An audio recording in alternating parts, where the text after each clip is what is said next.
नीचे मत कीजिएगा बाबू,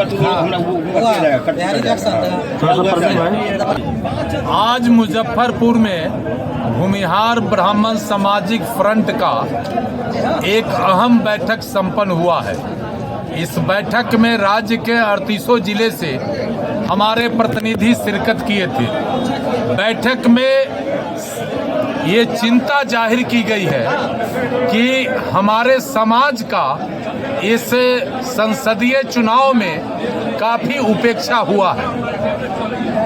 साथियों ने कहा है कि बिहार चाहे आज़ादी का लड़ाई हो या 77 का सत्ता परिवर्तन हो देश का, या आदरणीय मोदी जी को प्रधानमंत्री के कुर्सी तक पहुंचाने का मामला हो, भूमिहार ब्राह्मण समाज इसमें अग्रगणी भूमिका निभाया है और तन मन धन से सारे इस अपने दायित्व का निर्वहन किया है। लेकिन हमें इस बार के पार्लियामेंट चुनाव में हमारा भारी उपेक्षा पॉलिटिकल पार्टियों के द्वारा किया गया।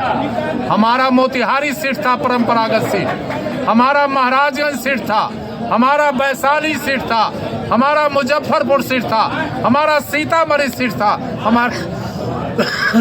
हमारा जहानाबाद सीट था।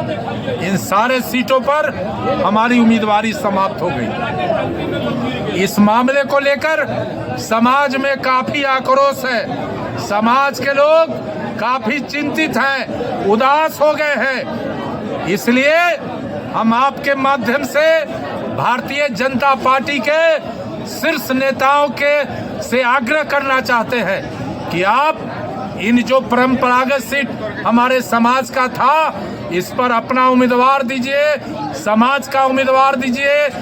पहले का जो निर्णय है उस पर पुनर्विचार करिए, चूंकि यह समाज आपका परंपरागत वोट है और इस समाज में इस निर्णय से काफी उदासी है, इसलिए आप पुनर्विचार करिए।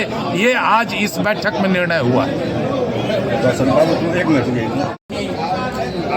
भारतीय जनता पार्टी जब हम ज्वाइन किए थे तो जिन आदरणीय नेताओं के परामर्श पर हम इस पार्टी में आए थे, मुझे कहा गया था कि आप आदरणीय नरेंद्र मोदी के नेतृत्व को मजबूत करने में अपनी ताकत लगाइए, हम आपका और आपके समाज का सम्मान बढ़ाने का काम करेंगे।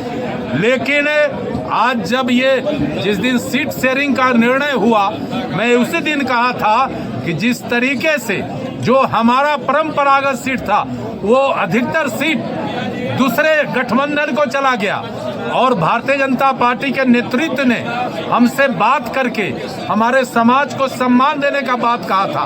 तो हम अपना चिंता उस दिन भी जाहिर किए थे और फिर आज जाहिर करते हैं कि हमारे अपील पर, हमारे निवेदन पर पुनर्विचार करिए और जो हमारा परंपरागत सीट है भूमिहार ब्राह्मण को उस सीट पर लड़ाइए, ये हम आपसे आग्रह करते हैं। अजीत कुमार का अगला कदम क्या होगा? अजीत कुमार को समाज के 38 जिले के प्रतिनिधियों के द्वारा अधिकृत किया गया है कि आप भाजपा के शीर्ष नेतृत्व से बात करिए, अपील करिए और जो भी प्रतिफल है एक आध सप्ताह के अंदर फिर बैठ के हम लोग उस पर समीक्षा करेंगे। भूमिहार नेताओं की अपेक्षा क्यों कर रही है?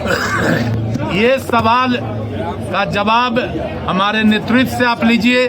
हम तो आज अपील कर रहे हैं, हमारा समाज आज अपील कर रहा है, हमारा समाज अपने परंपरागत सीट पर फिर से समाज का उम्मीदवार देने का मांग कर रहा है। हमारी उपेक्षा क्यों हुई, ये आप शीर्ष नेतृत्व से बात करें। अजीत कुमार को जाति के कारण नजरअंदाज किया गया है? देखिए, ये विषय आज का नहीं है। आज का जो विषय था, जो समाज का निर्णय था, वो आपके बीच में हमने रखा है और बाकी हम फिर बैठ के इस पर अगला निर्णय लेंगे। शीर्ष नेतृत्व अपील नहीं सुनती है तो क्या? हम लोग बैठेंगे ना और जो भी प्रतिफल होगा हम फिर उस पर चर्चा करेंगे। अगर उसके बाद अगर फिर भी नहीं होता है तो क्या करेंगे? भाई तो करेंगे तो आपको बताएंगे, जो हम करेंगे आपको बताएंगे। अंतिम फैसला हाँ, नहीं ना, अंतिम फैसला हम आज अपील किए हैं और अपील के बाद क्या प्रतिफल होता है फिर बैठेंगे, बात करेंगे, आपको बताएंगे।